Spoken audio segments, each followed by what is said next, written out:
Our school is small and we have so many children in our building, so we need to build new classrooms for children to use. This is the pre-K floor.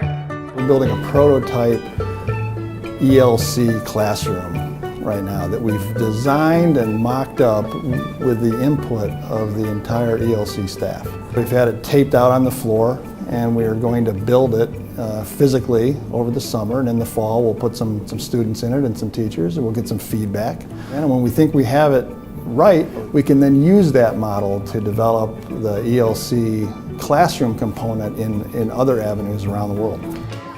Their day is really centered around their classroom, which is why classroom is so important in early childhood. They spend the majority of their day there.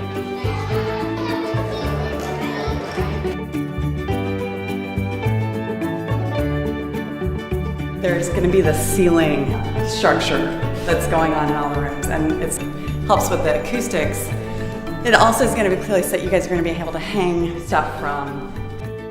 It's really a unique experience to get to build the whole classroom as a prototype. A lot of times we might build a part or a piece, but to do the whole classroom has been a unique experience. And working with Nancy and the heads of grade, they've totally inspired us and really led the whole design. It's empowering, I think. It's the first time that I've ever done this, like to walk into a classroom and have this, like, be able to give an opinion about what you think. I've never been asked before, and I feel very privileged to be asked. Very nice. The classrooms will make sense on many levels. It's absolutely tailored to how they're going to use the classrooms and how the kids are going to interact in this space. So having the prototype is going to give us a chance to explore that with the kids. 3-year-olds live in a grown-up world, and so there's lots of times that they're walking into spaces that feel overwhelming or large or not as inviting as you would want. And part of being 3 and being at school, the first thing is just to feel comfortable and separate from their adults. And so we've been really mindful about making spaces that are geared for a 3-year-old or geared for a 4-year-old. Children should ideally walk into a space and just be eagerly finding little kind of nooks and crannies and places to be without needing a lot of adult intervention.